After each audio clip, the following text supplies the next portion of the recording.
নমস্কার, আপনারা দেখছেন জেলা বার্তা। আপনাদের সঙ্গে আমি শান্তিপ্রিয়া। এবার খোদ বোলপুরে মদ খেয়ে রাজ্য পুলিশের কনস্টেবলকে উর্দি পড়ে গড়াগড়ি দিতে দেখা গেল। কার্যত হাসির রোল পড়েছে বোলপুর লজ মোড়ে। বোলপুর থানার লজ মোড়ে একটি মদের দোকানের উল্টো দিকে উর্দি পড়ে মদ খেয়ে রাজ্য পুলিশের কনস্টেবলকে গড়াগড়ি দিতে দেখা গেল। বৃহস্পতিবার এই ঘটনায় কার্যত হাসির রোল পড়েছে বোলপুর লজ মোড়ে। এদিকে সাধারণ মানুষ তারা প্রশ্ন তুলছেন, যারা নিরাপত্তা দেয় তারা কি করে ডিউটি চলাকালীন উর্দি পড়ে মদ খেতে পারে। জানা গিয়েছে ওই কনস্টেবলের নাম শান্ত মুখার্জি।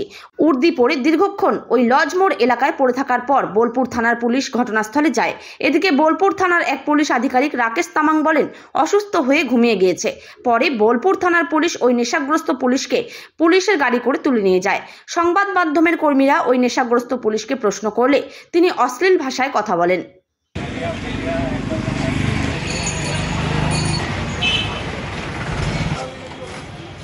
হ্যাঁ, আমার কেন ছবি করছে না বুঝলেন কি মাথা ঘুরে পড়ে গেছে মানে আমি চেক করে আরে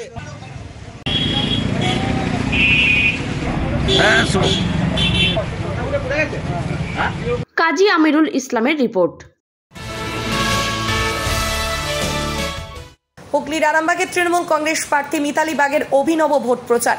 হুগলির আরামবাগ লোকসভা তৃণমূল কংগ্রেস প্রার্থী মিতালি বাগ গোঘাট ১ নম্বর গ্রাম পঞ্চায়েতের ভাদুর গোপীনাথপুর অঞ্চলে কখনো হুড খোলা জিপে চেপে কখনো পদযাত্রা করে অভিনব ভোট প্রচার সারলেন।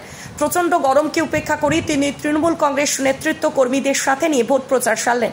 ভাদুর গোপীনাথপুর প্রচার চলাকালীন তৃণমূল কর্মী কাজল রায়ের বাড়িতে গুগলির তরকারিও খেলেন। এইভাবেই দিন ভোর তিনি আরামবাগের প্রত্যন্ত এলাকায় ঘুরে ঘুরে প্রচার সারলেন। জয়ের ব্যাপারে তিনি আশাবাদী, তিনি সাংবাদিকদের জানালেন।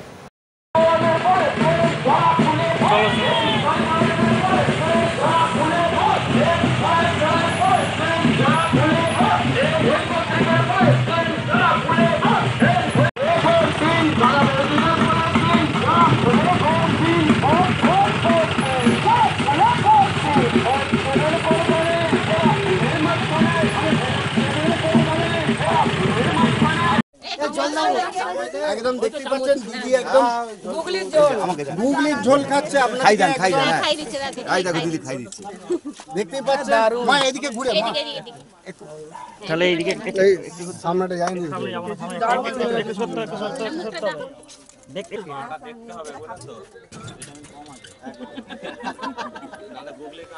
এই নিয়ে নিচ্ছে একটি ছোট্ট বিরতি। ফিরে আসছি বিরতির পর। সঙ্গে থাকুন ভয়ের সঙ্গে নির্ভয়ে। সিউড়িতে অত্যাধুনিক চিকিৎসা পরিষেবা নিয়ে এলো সৃজন পলিক্লিনিক। ওষুধের দোকান সহ অত্যাধুনিক মানের প্যাথোল্যাব, কম্পিউটার তথা অত্যাধুনিক মেশিনে রক্ত, মল, মূত্র ও থাইরয়েড পরীক্ষার সঙ্গে এখানে রয়েছে বিশিষ্ট চিকিৎসকদের বসার চেম্বার। রোগীদের স্বাচ্ছন্দ্যের কথা ভেবে সম্পূর্ণরূপে এসি নিয়ন্ত্রিত সৃজন পলিক্লিনিকে রয়েছে বসার সুবন্দোবস্ত, বিশুদ্ধ পানীয় জল ও টয়লেটের ব্যবস্থা। এখানে বসছেন সিউড়ি সদর হাসপাতালের বিশেষজ্ঞ চিকিৎসক সহ অন্যান্য শহর ও হাসপাতালের বিশিষ্ট চিকিৎসকরা। সৃজন পলিক্লিনিক ও প্যাথোল্যাব, সিউড়ি, বীরভূম। সিউড়ি সদর হাসপাতালের পাশে ফাঁড়ি ঘরের উল্টো দিকে।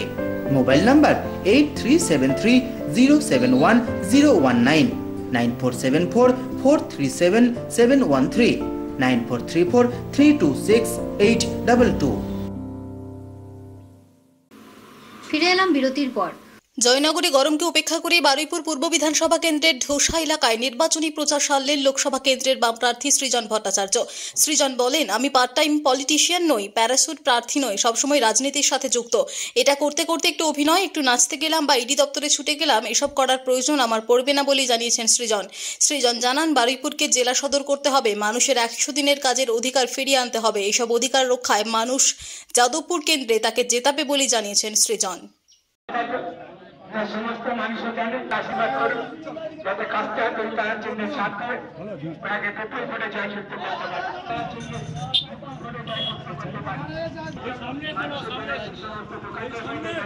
সামনটা ছেড়ে করো।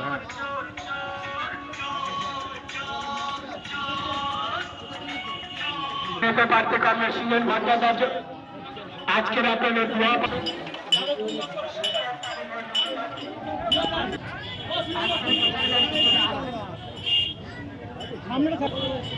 সমস্ত দোকানদার বা সমস্ত নাগরিক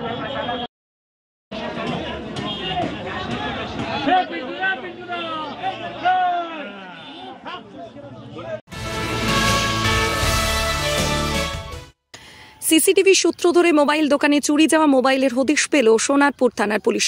ঘটনায় এক মহিলা সহ গ্রেপ্তার মোট 3 জন। চুরি যাওয়া মোবাইল হাতফেরি হয়ে বাংলাদেশে চলে যেত বলেই জানা গিয়েছে। বাংলাদেশে এইসব মোবাইল আরও বেশি দামে বিক্রি করা হতো। যারা এই চোরাচালান কারবারের সাথে যুক্ত ছিল, হুন্ডির মাধ্যমে তাদের অ্যাকাউন্টে টাকা ঢুকতো। এই ঘটনার তদন্তে নেমে সোনারপুরের খুড়িগাছি এলাকা থেকে কণিকা জানা, জলঙ্গি এলাকা থেকে শশধর দাস ও মুর্শিদাবাদ এলাকা থেকে নাইমুর রহমান নামে মোট 3 জনকে গ্রেফতার করেছে পুলিশ। সোনারপুরের রাজপুর এলাকা থেকে 5ই মার্চ ভোর রাতে একটি মোবাইল দোকানে চুরির ঘটনা ঘটে। এই দোকান থেকে নামি দামি কোম্পানি 8 টচেরও বেশি মোবাইল চুরি হয়ে যায়। ঘটনায় সোনারপুর থানায় অভিযোগ দায়ের হলে ঘটনার তদন্তে নামে সোনারপুর থানার পুলিশ। দোকানের মধ্যে 2 জনকে চুরি করতে দেখা যায়। চুরি যাওয়া মোবাইলের কয়েকটি ব্যবহার শুরু হয়। তার IMEI নাম্বার ট্র্যাক করে জলঙ্গি এলাকা থেকে শশধরকে গ্রেফতার করে পুলিশ। তার কাছ থেকে বেশ কয়েকটি মোবাইল উদ্ধার করা হয়। তাকে জিজ্ঞাসাবাদ করে জলঙ্গি থেকে নাইমুর রহমান নামে একজনকে গ্রেফতার করা হয়। সেও এই চোরাচালান কারবারের সাথে যুক্ত ছিল। এদেরকে জিজ্ঞাসাবাদ করে পুলিশ সোনারপুরের খড়িগাছি এলাকায় কণিকা জানার বাড়িতে তল্লাশি চালালে সেখান থেকেও বেশ কিছু মোবাইল উদ্ধার করে পুলিশ।